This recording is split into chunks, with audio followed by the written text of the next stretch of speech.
Lisa Martinez rubbed her tired eyes and looked at the computer screen again. She had been working for 12 hours straight on the space station called Sentinel's Eye.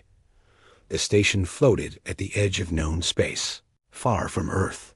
Her job was to listen for signals from deep space. Most days were boring. She heard nothing but static and the sounds of distant stars. But today felt different. Something was hiding in the noise. "Greg, come look at this," she called to her friend Greg Sullivan. He was the best at reading strange signals.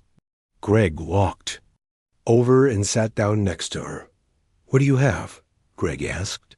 He put on his headphones and listened. His face changed from bored to worried in seconds. "This is not natural," he said. "Something is making this signal. Something smart." Lisa felt her heart beat faster. In all her years of work, they had never found proof of alien life. Now it seemed like they might have found it. Greg worked on the signal for hours. He used every computer program they had. Slowly, the strange sounds began to make sense. They were not just noise. They were words. Someone was talking. "Lisa, you need to hear this," Greg said. His voice was shaking. The signal was weak and broken, but they could understand parts of it. An alien voice spoke in desperation. The words were translated by their computer, but the fear in the voice needed no translation. Double quotes, "Please. Anyone who can hear this. We are dying. Our world burns. Our children scream. The hegemony has come to our home. They do not want our resources. They want our pain." Lisa felt sick. She had never heard such sadness in any voice, human or alien. The message continued. "We are the Cathara. We lived in peace for thousands of years. We built beautiful cities and loved our families, but the hegemony found us. They take pleasure in our suffering. They broadcast our screams to make others afraid." Greg was writing down everything. His hands shook as he worked. "We have tried to fight, but we are not warriors. We are artists and teachers and builders. We do not know how to kill. The hegemony knows this. They chose us because we cannot stop them." The alien voice broke down crying. Even through the computer translation, the pain was clear. "If anyone receives this message, please know that we tried to be good. We never hurt anyone. We only wanted to live and learn and love. Our coordinates are included in this signal. Maybe someone will remember us when we are gone." The message repeated the same words over and over. Each time, the voice got weaker. Lisa and Greg sat in silence for a long time. Finally, Greg spoke. "We have to tell Captain Morrison right away." Captain Jake Morrison was sleeping when they called him. He came to the communication room in his pajamas. His hair was messy, and he looked annoyed until he heard the message. "Play it again," he said. They played the alien distress call 3 more times. Each time, Captain Morrison's face got more serious. "How far away are they?" he asked. Greg checked his readings. "About 2 weeks' travel time with our fastest ships." "And this hegemony they talk about?" "We found more information in the signal," Lisa said. "The hegemony is not just one species. There are many different alien races working together. But they all enjoy causing pain. They have destroyed hundreds of worlds." Captain Morrison was quiet for a long time. He stared out the window at the stars. "Double quotes, sir. What do we do?" Greg asked. "We contact Earth immediately," Morrison said. "This changes everything. We are not alone in the universe, and we just learned that some of our neighbors are monsters." Lisa sent the message to Earth using the fastest communication system they had. It would take 6 hours for the signal to reach home. Then it would take time for the leaders to decide what to do. While they waited, they kept listening to the alien signal. More messages came through. Each one was shorter than the last. The Kithara were losing hope Not one message came from someone who sounded very young. The computer said his name was Zekthari. "This is my last message," Zekthari said. "The hegemony found our hidden city today. I watched them take my mother and father. I heard them scream. Now they are coming for me, and the other children who are left. I do not understand why some beings choose to hurt others. We only wanted to share our music and art with the galaxy. We dreamed of meeting other peaceful races and learning from them." The young alien's voice was full of tears. "If anyone hears this, please remember that we existed. Remember that we tried to be kind. Maybe somewhere in the universe, there are others who choose love over hate." The signal ended with the sound of explosions in the background. Lisa was crying now. Greg punched the wall. Captain Morrison stood perfectly still, but his hands were making fists. "How long until we hear back from Earth?" Morrison asked. "Any minute now, sir," Lisa said. They did not have to wait long. The communication system buzzed with an incoming message. It was marked as urgent and came directly from the Fian. President of Earth. Morrison opened the message and read it out loud. "Captain Morrison, you are ordered to maintain position and continue monitoring. Do not attempt rescue operations.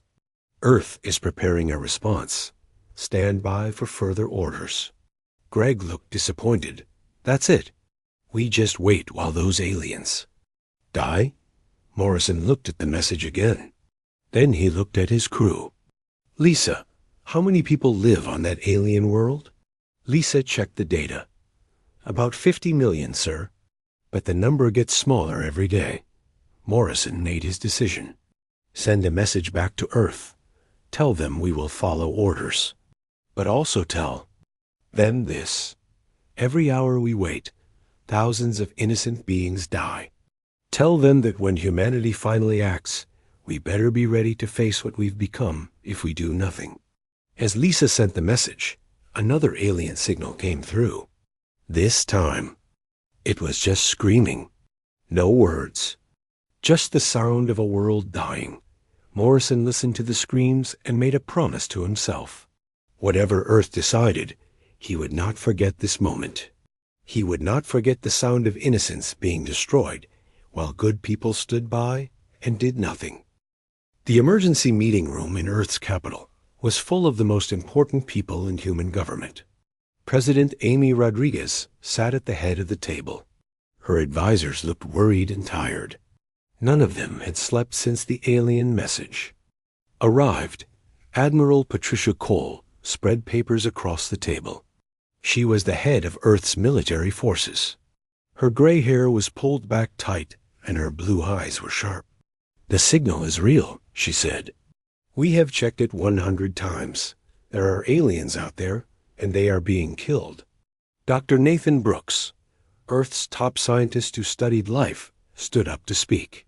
He was a thin man with kind eyes behind thick glasses. "I have studied the biological data the aliens sent," he said. "The Cathara are amazing. They are peaceful beings who love art and music. They have families just like us. They care for their children the same way we do." He showed pictures on the big screen. The aliens looked different from humans, but their cities were beautiful. Their art was wonderful. Their faces showed the same emotions humans had. "They are not so different from us," Dr. Brooks continued. "The main difference is that they never learned to fight. They spent their time creating beauty instead of weapons."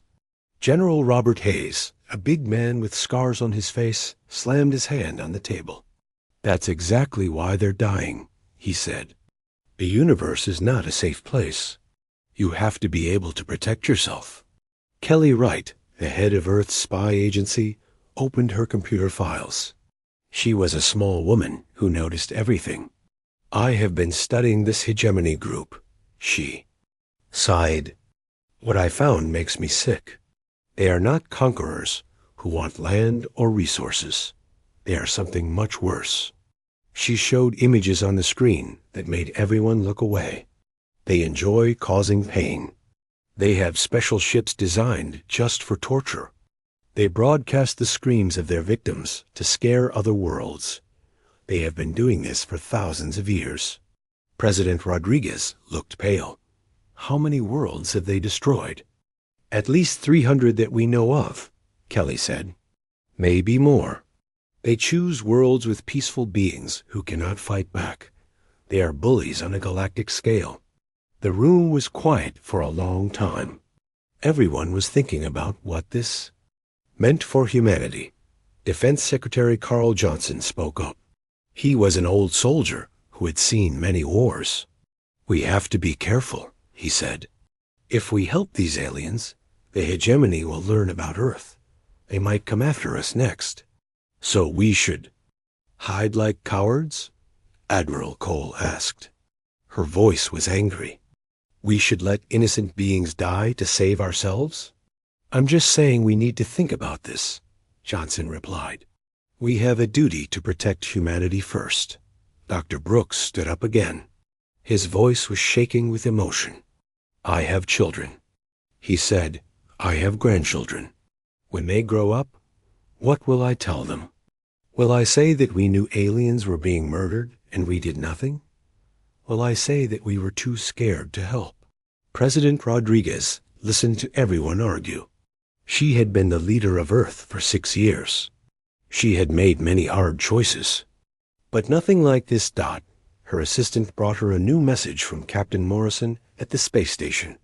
Another signal came in, the assistant said quietly. Rodriguez read the message out loud. It was from the young alien named Zeke Thari. This may be my final words. The hegemony has found our last hiding place. They are breaking down the doors now. I can hear my friends crying. I want whoever receives this to know that we forgave our killers. We do not hate them. We only feel sad that some beings choose darkness over light. The room went completely silent. There are 17 children with me in this bunker. We are holding hands as we wait. We sang songs to stay brave. We told stories about the stars and dreamed about meeting kind aliens someday. Rodriguez's voice broke as she continued reading. If there are good people out there, please do not let the hegemony win. Do not let them make the whole galaxy afraid. Someone has to stand up to bullies. Someone has to protect the innocent. We believe that somewhere there are beings strong enough and brave enough to stop this evil. The message ended with the sound of doors breaking and children screaming. President. Rodriguez put the paper down. She looked around the room at all the important people. Some were crying. Others looked angry. All of them looked ashamed. I need to know something, she said. Does anyone in this room think we should not help these aliens? Defense Secretary. Johnson raised his hand slowly. I think we should be careful about getting involved. Careful? Admiral Cole stood up. Children are being murdered while we sit here being careful. Johnson looked defensive. I'm thinking about human children. What happens to them if we make enemies with this hegemony? Kelly Wright spoke up. I think the hegemony will find us. Eventually, anyway. They seem to enjoy hunting down peaceful species. When they find Earth, do we want to face them as cowards who did nothing? Or as people who stood up for what's right? Dr. Brooks was looking at pictures of his family on his phone. My grandson is 8 years old. Those alien children who just died were probably the same age. How can I look at him and know I could have saved children just like him, but chose not to? President Rodriguez walked to the window and looked out at the city. Millions of people lived normal lives down there. They went to work, played with their children, and felt safe. They did not know that somewhere in space, innocents were dying. She thought about her own daughter, who was studying to be a teacher. What would her daughter think if she learned that her mother had the power to stop evil, but chose safety instead? Admiral Cole, she said without turning around. How fast can we get a fleet to the Cathara homeworld? Cole looked at her papers. If we leave in the next 24 hours, We can be there in 12 days. What are our chances of winning against the hegemony? Unknown, ma'am. We've never fought aliens before. But our ships are fast and our weapons are strong. Most importantly, our people know how to fight when they have something worth fighting for. Rodriguez turned back to face the room. I've made my decision. We are going to help the Kithara. We are going to fight the hegemony. And we are going to show the galaxy that humanity stands with the innocent. Some people in the room looked worried. Others looked relieved. But ma'am, Johnson said, what if we lose? What if the hegemony comes to Earth?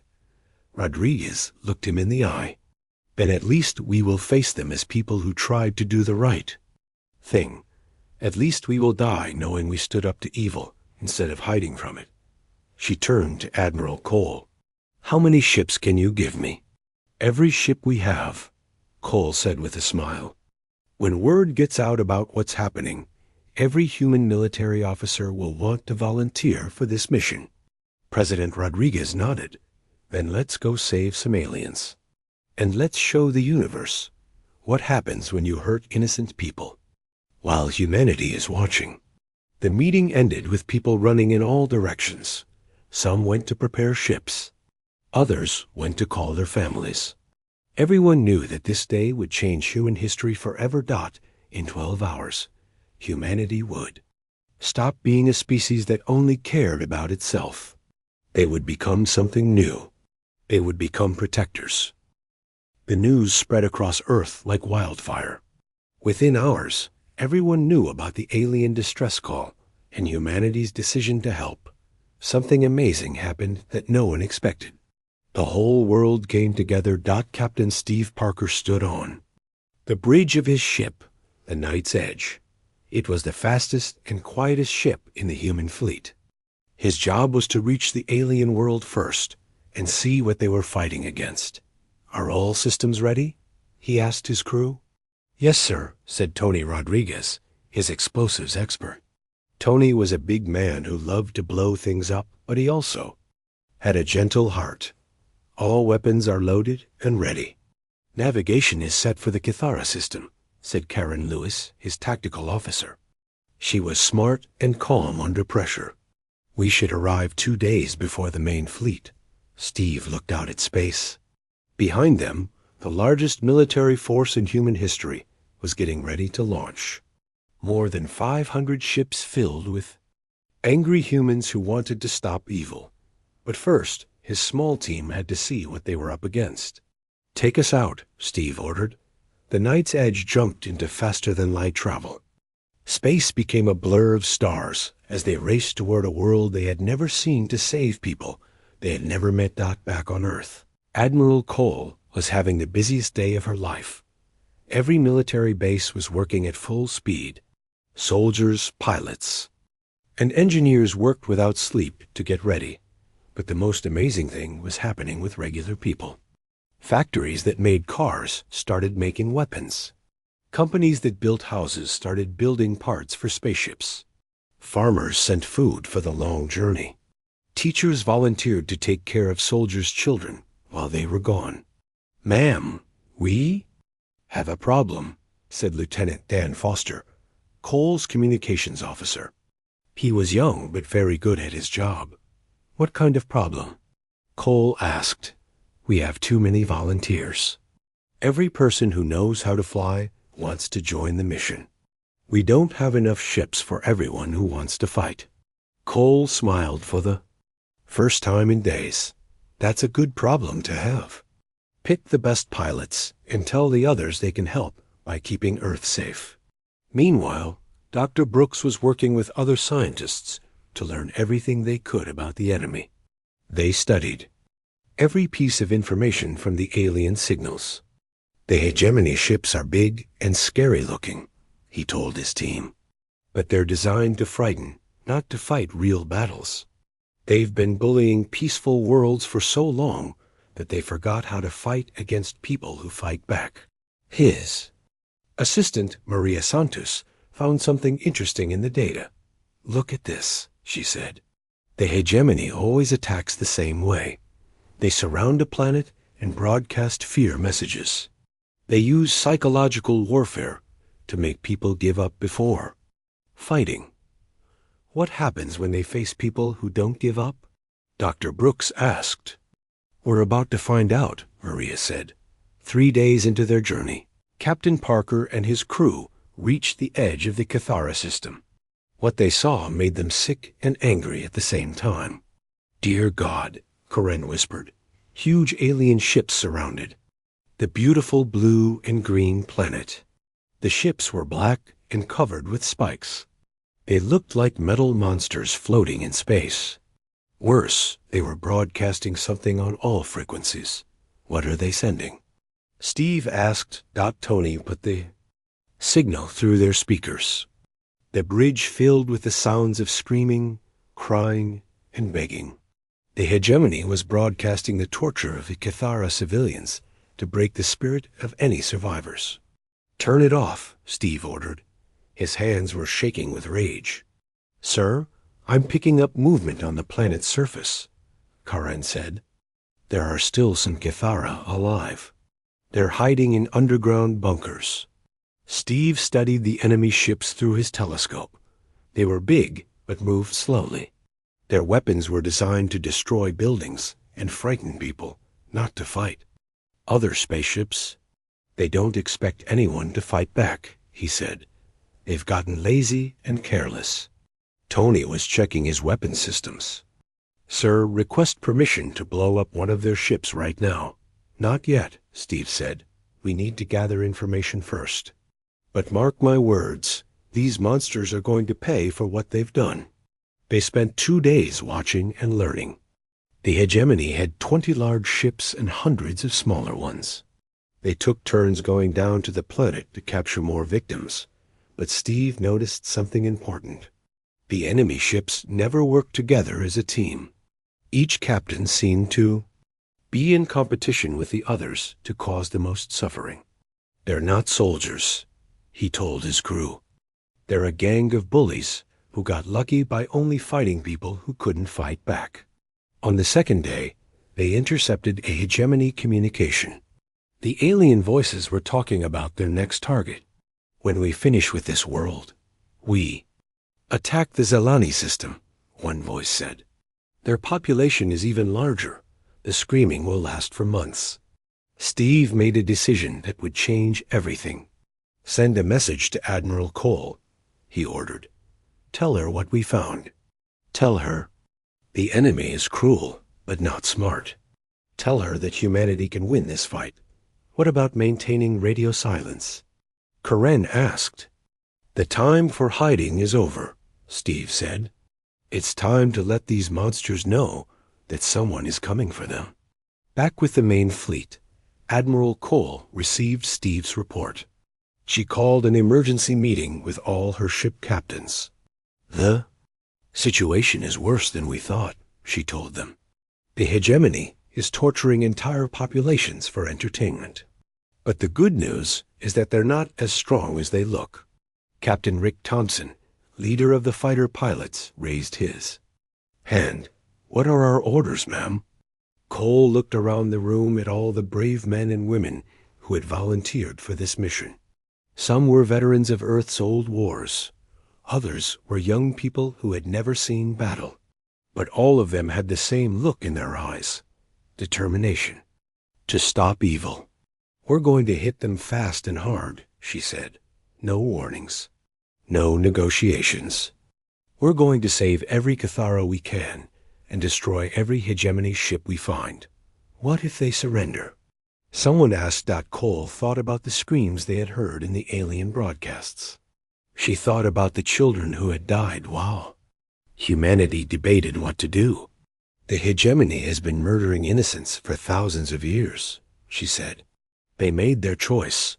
Now they have to live with the consequences. The room erupted in cheers. Every human in the fleet was ready to fight as the fleet prepared for battle. Something else was happening on Earth. People were gathering in churches, temples, and public squares. They were praying for the success of the mission and for the Safety of the aliens they had never met. Children drew pictures of spaceships and aliens holding hands. Artists wrote songs about standing up to bullies. Scientists worked on new weapons to help the fleet. Humanity was becoming something it had never been before. It was becoming the protector of the innocent, the enemy of evil, and the hope of ill. Oppressed. In one day, they would arrive at the Cathara homeworld. The hegemony had no idea what was coming for them, but somewhere in the underground bunkers of a dying world, the last survivors of the Cathara race heard something they hadn't heard in months. They heard hope. A human fleet dropped out of faster-than-light travel at the edge of the Cathara system. 500 ships appeared in space like angry ghosts. For a moment, everything was quiet. Admiral Cole stood on the bridge of her flagship, the Righteous. Fury, she looked at the enemy ships surrounding the alien world. The hegemony vessels were huge and covered with weapons designed to hurt people, not fight wars. All ships. This is Admiral Cole, she said into her communicator. Remember why we're here. Those monsters have been torturing innocent people for months. Today, that ends. Lieutenant Dan Foster was monitoring enemy communications. His face went pale as he listened. Admiral, the hegemony is broadcasting something new, he said. They're killing prisoners to celebrate some kind of holiday. Cole's jaw tightened. All ships attack immediately. Show no mercy. Captain Rick Thompson led the first wave of fighter ships. His squadron included the best pilots humanity had ever trained. Behind him flew Maria Santos, Carl Johnson, and 50 other pilots who had volunteered to be first into battle. Remember, Rick said to his pilots, those big ships are full of prisoners. Aim for the weapons and engines. We want to disable them, not blow them up with innocent people inside. The human fighters moved like deadly birds toward the enemy fleet. The hegemony ships were so surprised that they didn't react at first. On the lead hegemony ship, Commander Vextar was watching his crew torture a group of young Cathara when alarm started screaming. What is happening? He demanded. Unknown ships are attacking, his officer reported. We're being hit by weapons fire. Vextar laughed. Impossible. No one fights back. Send a fear broadcast to make them run away. But when the hegemony tried their usual psychological warfare, something unexpected happened. The human ships broadcast back. This is Admiral Patricia Cole of the Human Defense Fleet. Her voice echoed across all frequencies. You have tortured and murdered innocent people. Your reign of terror ends now. Surrender immediately or be destroyed. Vextar had never heard words like that before. In 1,000 years of conquest, no one had ever threatened the hegemony. Who are these humans? He asked his crew. Unknown species, sir. They appear to be from outside our territory. Send. Usual response. Tell them we will torture their families if they don't leave. But the humans had a very different response than the hegemony expected. Captain Rick Thompson heard the enemy's threats and laughed into his radio. Did you hear that, people? They just threatened our families. I think that makes them our problem now. The human attack became twice as fierce. Fighter ships darted between the huge enemy vessels like angry wasps. They targeted weapon systems with surgical precision. On his ship, the Knight's Edge, Captain Steve Parker coordinated with the main fleet. His crew had been watching the enemy for days and knew their weaknesses. Admiral Cole, the big ships can't turn fast, he reported. Their weapons are designed for attacking planets, not fighting other ships. If we stay close and move quickly, they can't hit us. Understood, Cole replied. All ships get in close. These bullies have been picking on people who can't fight back. Let's see how they do against people who can. The space battle became a lesson in the difference between cruelty and courage. The hegemony ships were big and scary, but they moved. like sleeping giants. The human ships were smaller, but faster, smarter, and driven by righteous anger. Tony Rodriguez was having the time of his life. His explosives were taking out enemy weapon systems, one after another. "This is what you get for hurting kids," he shouted as another enemy gun exploded. But the real turning point came when the humans did something the hegemony had never seen before. Instead of trying to destroy enemy ships, they were trying to save them. "Karen, scan that ship for life." "Signs," Steve ordered. "I'm reading about 300 Cathara prisoners in the lower decks," Karen Lewis reported. "Tony, can you disable their engines without hurting the prisoners?" "Give me 2 minutes," Tony said with a grin. This pattern repeated across the battlefield. Human ships worked in teams to disable enemy vessels and save the prisoners inside. The hegemony had never faced an enemy that cared more about saving lives than taking them. Commander Vextar was starting to panic. Half his fleet was disabled, and his weapons couldn't hit the fast human ships. "Send a distress call to the home fleet," he ordered. "Sir, the humans are jamming our communications." "Then send ships to get help." "Sir, they've disabled our fastest ships first. We're trapped." For the first time in his life, Vextar felt fear. Real fear, not the fake fear he used to control others, but the terror of facing someone stronger than himself. On the planet below, the surviving Cathara huddled in their underground shelters. They could see explosions in the sky, but didn't know what was happening. Young Zeke Thari, who had sent the final distress call, pressed his face against a small window. "The lights in the sky are different," he told the other survivors. "The enemy ships are not moving the same way." An older Cathara named Delmari put her hand on his shoulder. "Perhaps our prayers have been answered, young one." "But who would help us? We sent our message to empty space. No one answered." "Someone answered," Delmari said softly. "Someone is fighting for us."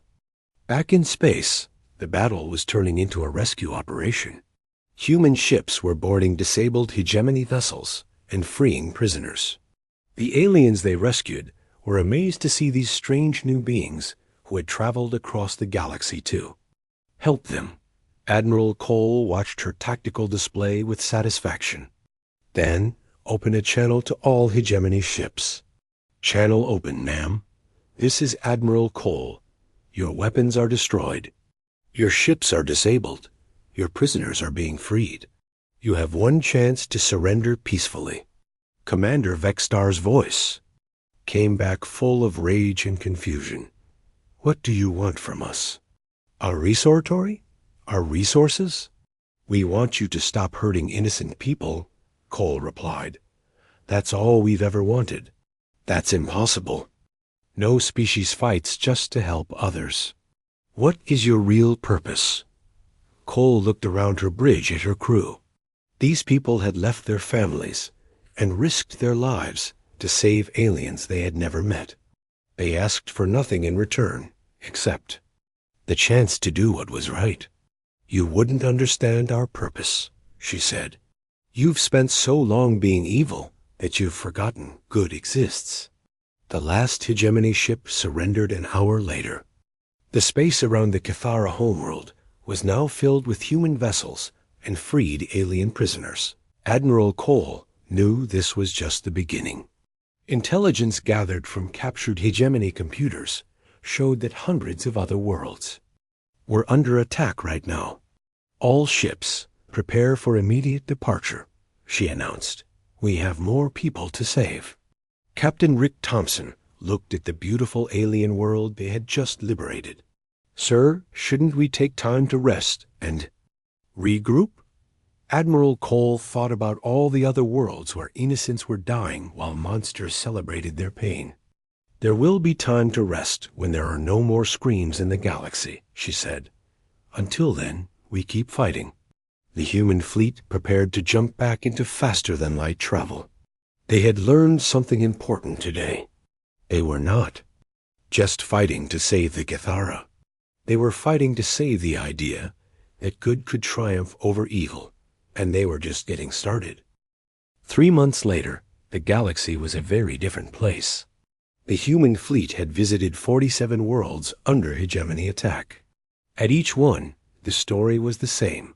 The bullies ran away when faced with people who fought back. Zeke-Thari stood in the rebuilt center of his home city. The young Kithara, who had sent the desperate distress call, was now helping coordinate relief efforts across his world. Buildings were rising again. Children were laughing again. Hope had returned. The humans are leaving today, his friend Dalmari told him. They say their work here is done. Zeke-Thari felt sad. The humans had become like family to his people. Captain Steve Parker had taught Kithara engineers how to build better defenses. Dr. Nathan Brooks had shared medical knowledge that would help them heal faster. Admiral Cole had become a legend among his people. "I want to say goodbye," Zeke-Thari said. He walked to the human landing area where Captain Jake Morrison was preparing to leave. Morrison had been promoted to admiral after the liberation and now commanded his own fleet. "Admiral Morrison," Zeke-Thari called out. Morrison turned and smiled. The human had learned some of the Kithara language and spoke it carefully. "Hello, young friend. Are you ready to take care of your world without us?" "Yes, sir, but I wanted to ask you something. Why did you help us? What do humans gain from saving other worlds?" Morrison knelt down to be at eye level with the young alien. "We gain the knowledge that we did the right thing. We gain friends like you. We gain a galaxy where good people can live in peace. But you risked your own lives for strangers." "You're not strangers anymore," Morrison said. "When someone asks for help, they become family. When someone is in danger, protecting them becomes our responsibility." Zeke-Thari nodded. "The humans have taught us something important. Being peaceful doesn't mean being helpless. We are learning to defend ourselves so we can protect others too." Morrison smiled proudly. "That's the best news I've heard all day." Meanwhile, in the capital city of Earth, President Amy Rodriguez was meeting with representatives from dozens of alien species. The Kithara had told other peaceful races about humanity's actions, and many wanted to form alliances. "The hegemony is broken," reported Kelly Wright, the intelligence chief. "Their remaining ships are scattered and afraid. Most of their member species have surrendered or switched sides." "What about the leaders?" Rodriguez asked. "Captured or dead?" "Commander Vextar and his top officers are in prison on New Geneva Station. They'll spend the rest of their lives thinking about what they did." Dr. Brooks entered the meeting room with exciting news. "Madam President, we've made an amazing discovery. The hegemony kept detailed records of every world they destroyed. We now have a list of over 300 civilizations that were wiped out." "That's terrible," Rodriguez said. "But here's the good news. Some of those civilizations had survivors who escaped to other worlds. We can reunite families that have been separated for decades. We can help them rebuild their cultures." Rodriguez felt tears in her eyes. "How long will that take? Years, maybe decades. But we have volunteers from 50 different worlds now. Everyone wants to help." The president looked out her window at the busy streets below. Life on Earth had changed too. People walked taller now. They smiled more. Children played games about rescuing aliens instead of fighting each other. "Ma'am," Kelly Wright said quietly, "there's something else. We've detected signals from beyond our galaxy. There might be other groups like the hegemony out there." Rodriguez nodded. "Then we'll be ready for them." On the bridge of the Righteous Fury, Admiral Cole was reading reports from across human space. Every military academy was full of new students. Every shipyard was building new vessels. But these weren't weapons of conquest. They were ships of protection. "Admiral, we're receiving a distress call," reported Lieutenant Dan Foster. Cole felt her heart race. Even after all these victories, the sound of someone asking for help still made her want to act immediately.